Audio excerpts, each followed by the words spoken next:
ஹதீஸ் துறையில் ஹசன் அப்படின்னா என்ன அப்படிங்கிற கேள்வி, ஹதீஸ் கலை சார்ந்த ஒரு கேள்வியை கேட்குறாங்க. ஹதீஸ் துறைகளில் ஒவ்வொரு செய்திகளையும் வெவ்வேறு வார்த்தைகளை கொண்டு என்ன செய்வாங்கன்னா எடை போடுவாங்க. சஹீஹ் அப்படிம்பாங்க, நம்பகமானது; லஈஃப், பலவீனமானது அப்படிம்பாங்க; ஹசன் அப்படின்ற ஒரு பிரிவு இருக்கு. இப்படி பல பிரிவுகள் இருக்கு. இதுல ஹசன் பெரும்பாலும் பார்த்தோம்னா சஹீஹ், லஈஃப், ஹசன் இந்த மூன்று பிரிவுகளுக்குள்ள செய்திகளை என்ன செய்யலாம், எடை போட்டு விடலாம்.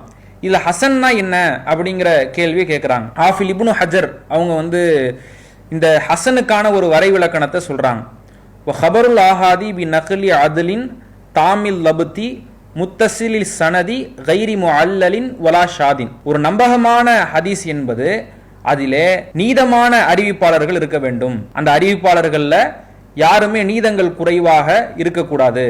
அந்த அறிவிப்பாளர்கள் எல்லாமே நீதமான அறிவிப்பாளர்களாக, நேர்மையான அறிவிப்பாளர்களாக இருக்க வேண்டும். அடுத்தது தாமில் லபுத்தி, திறன் முழுமையானதாக இருக்க வேண்டும். திறன் குறைவா, அடிக்கடி தவறு செய்யக்கூடியவராக, ஹதீஸ் துறைகள்ல அடிக்கடி மிஸ்டேக் பண்ணக்கூடிய ஆளா, மனநத்திறன்ல குன்றிய ஆளாக இருக்கக்கூடாது. அந்த மனநத்திறன் முழுமையான மனநத்திறனாக இருக்கணும். முத்தசிலி சனதி, சனதி இணைஞ்சிருக்கணும். அறிவிப்பாளர் தொடருக்கு இடையில ஒரு துண்டிப்பு இருக்கக்கூடாது. ஒருத்தர்கிட்ட இருந்து செய்தியை கேட்டதாக சொல்றாருன்னா அவர் அந்த காலத்துல வாழ்ந்தவராக இருக்கணும். அந்த அவருக்கும் அவர் கேட்ட ஆளுக்கும் இடையில யாரும் விடுபட்டு இருக்க கூடாது. அப்ப அந்த அறிவிப்பாளர் தொடர், அந்த செயின் இருக்குல்ல, அந்த ரூட் யாருக்கு இடையிலையும் விடுபட்டு விட்டு இருக்கக்கூடாது. அந்த தொடர் இணைந்து இருக்கணும் அப்படிங்கிறது மூன்றாவது நிபந்தனையாக சொல்றாங்க. கைரி முஅல்லலின், அதுல எந்த விதமான ஒரு குறைபாடுகளும் இருக்கக்கூடாது அந்த அறிவிப்புகள்ல.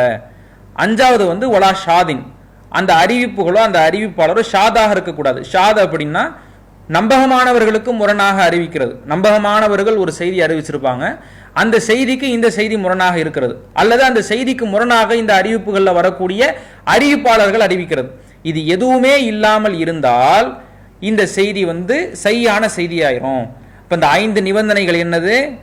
அதை அறிவிக்கக்கூடிய அறிவிப்பாளர் நேர்மையானவராக இருக்கணும், திறன் கொண்டவராக, திறன் முழுமையானவராக இருக்கணும், அந்த அறிவிப்பாளர் தொடர் இணைந்து இத்திசாலு சனதாக இருக்கணும், கைரி முஅல்லலின், அந்த அறிவிப்புகளில் எந்த ஒரு குறையும் இருக்கக்கூடாது, வலா ஷாதின், எந்த ஒரு முரணாக அறிவித்தலும் அந்த அறிவிப்புகளில் இருக்கக்கூடாது. இப்படி இருந்தா ஹுவ சஹீஹுல் இதாத்திஹி, இது சஹீஹுடைய அந்தஸ்துல உள்ளது அப்படிங்கிறத சொல்லிட்டு ஹசனுக்கான விளக்கத்தை சொல்றாங்க. ஃபஇன் ஹஃபல் லபுத்து, இந்த 5 நிபந்தனைகள்ல இரண்டாவது நிபந்தனையான லபுத் இருக்குல்ல, திறன், அவருடைய மனநத்திறனா இருக்கலாம், அதிகமாக தவறு செய்யாம பர்ஃபெக்டா அறிவிக்கக்கூடிய திறனா இருக்கலாம். இந்த திறன்ல குறைவு ஏற்பட்டால், இந்த 5 அறிவிப்புகள், இந்த 5 விஷயங்களும், இந்த 5 அம்சங்களும் ஒரு அறிவிப்பாளர் இடத்துல இருக்கணும், ஒரு அறிவிப்புகள்ல இருக்கணும். இதுல லபத்துல மட்டும் ஏதாவது ஒரு சின்ன குறைபாடு இருக்கு, அதிகமா மறக்கக்கூடிய ஆளா இருக்கிறாரு, ஹதீஸ்கள்ல மிஸ்டேக்காக அறிவிக்கக்கூடிய ஆளா இருக்கிறாரு, இப்படி சின்னதாக ஒரு குறை இருக்கும்னா ஃபல் ஹசனுல் இதாத்திஹி,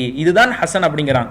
அப்ப இந்த 5 நிபந்தனைகள் உடையது சஹீஹுடைய தரத்திலையும், ஹசன் என்பது இந்த 5ல லபத்துல மட்டும் ஒரு சின்ன குறை இருந்தா இதை ஹசன் அப்படிங்கிற தரத்திலையும், இந்த 5 நிபந்தனைகள்ல ஒரு நிபந்தனை இல்லைன்னு வச்சுக்கிறோம், சனது இணைஞ்சில், அறிவிப்பாளர் தொடர் இணைஞ்சு இல்ல, அதுல வரக்கூடிய ஆள் நேர்மையானவரா இல்ல, பலவீனமானவரா இருக்கிறாரு, முரணாக அறிவிக்கக்கூடியவராக இருக்கிறார்னா இதை லஈஃப் அப்படிங்கிற தரத்திலையும் ஹதீஸ் துறைகள்ல வைக்கிறாங்க. இன்னும் சில உலமாக்கள்லாம் என்ன சொல்லுவாங்கன்னா முத்தவஸ்ஸிதத்துன் பைன ஸஹீஹி வல் லஈஃபி, ஹசன் என்பது சஹீஹுக்கும் லஈஃபுக்கும் இடைப்பட்டதாகும், நடுவில் உள்ளதாகும் அப்படிங்கறதையெல்லாம் சில உலமாக்கள் சொல்றாங்க.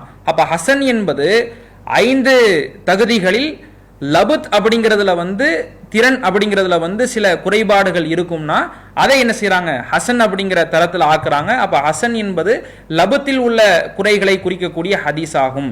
சஹீஹுக்கு அடுத்தபடியானது, சஹீஹுங்கிறது டாப், அதுக்கு அடுத்தபடியானது ஹசன்.